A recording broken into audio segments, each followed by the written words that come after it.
Ladies and gentlemen, we thought the two doctors deserve a little surprise. Thank you for a great panel. It is now my honor to welcome a friend of 40 years and an extraordinary leader who spent his entire life fighting to make America better, fairer, and stronger, and to build a world where we have more friends and fewer enemies, where we can all live together and grow together. 3.5 years ago, Joe Biden came to office in the midst of multiple crises. In that time, he lifted us out of an unprecedented pandemic, rebuilt a battered economy from the bottom up and the middle out, and created millions of new jobs. We don't know what the final total will be, but we're sure it will be the most ever created in any 4-year period in our country's history.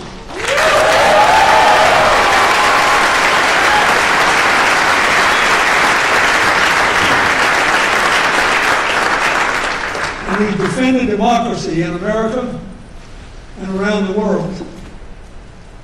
I personally am very grateful to him for standing by the people of Ukraine. And America will always be proud.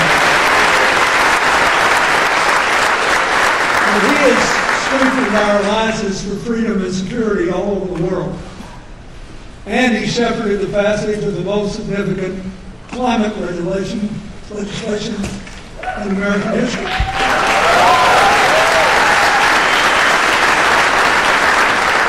And especially personal to me, given what we're seeing in America. He and I worked together 30 years ago to ban assault weapons.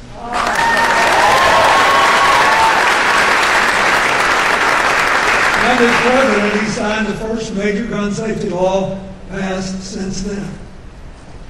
He has bridged divides to rebuild coalitions.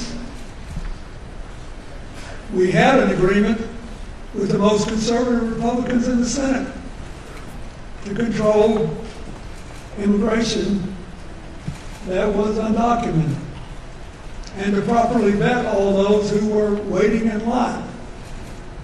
But it got derailed by short-term politics. I hope you and the American people will remember that. He's provided a playbook for getting things done. So we honored him today, not just for what he's accomplished, but for the way he has done it.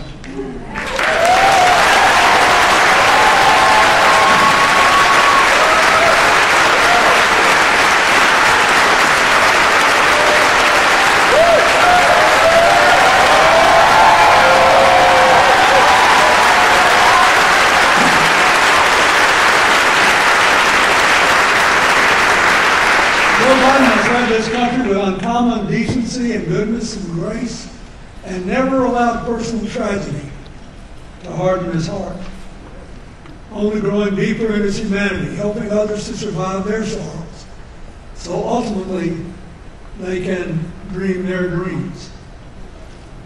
That courage and compassion is what has allowed him to advance his oft-stated goal of restoring the soul of our nation. So, on behalf of Hillary, Chelsea, and the entire CGI community, and countless people all over the world who are living better days than yesterdays because of his actions, I am pleased to present President Joe Biden with the 2024 Clinton Global Citizen Award.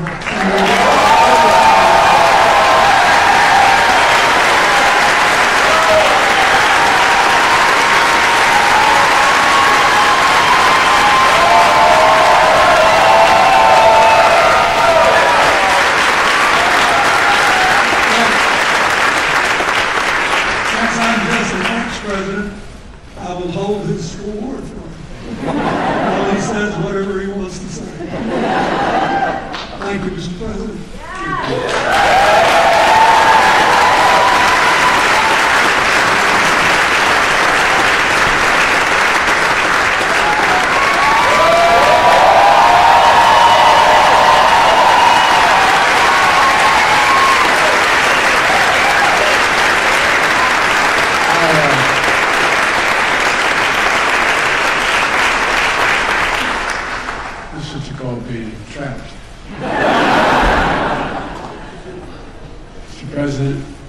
Bill, even when you ran, please have a seat.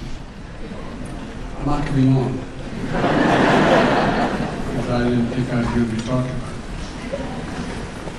You know, I've known the Clintons a long time. I think it's fair to say, Bill, I was one of the earliest supporters of your presidency. Because what I saw in you was not an incredible intellect, but a decency that you taught and gave me credit for. It was always about the other guy, always about somebody else. And you and I have something very much in common. We were married way above our station.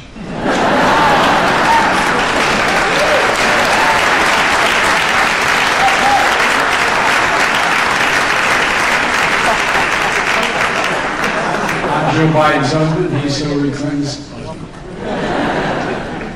And you're a great friend, and CGI has actually transformed philanthropy.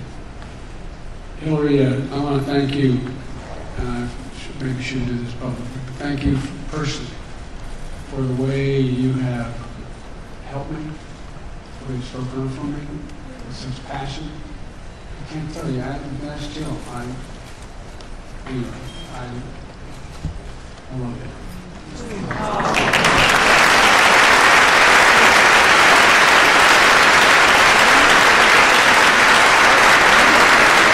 There's something else in common. We have beautiful, very bright daughters who ended up, to their detriment, listening to their fathers and mothers. My daughter is in Philadelphia running. She got deeply involved in Violence Against Women Act with me. She runs homeless shelters. She's providing housing for abused women in Philadelphia that she spends all her time doing. And I tell you what, you make us incredibly proud. You know, as a point of personal pride, I think Jill's work on women's health research, and this is Jill's idea.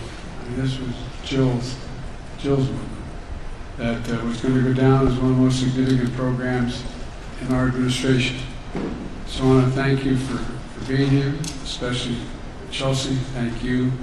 Dr. Rice, thank you for your leadership. She's the other way. And most important issue I could say is that, you know, we were talking inside before while we were watching this take place back behind the curtain. My dad used to have an expression. He said, everybody deserves a chance. Just a chance, no guarantee. I mean, it was my dad. Everybody deserves an even chance. And the thing that I was pointing out, you know, the majority of women of all the commencements I've done since I've been Vice President, President of the United States, close to 70% of all the valedictorians have been women.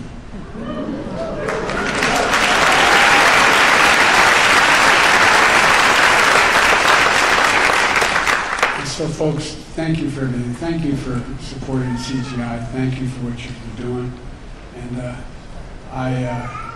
you know, I remember when I was ill some years ago with a cranial aneurysm, and I was being wheeled down into the operating room, and they had one of these observatories, you know, where all the docs sit up and watch it go on.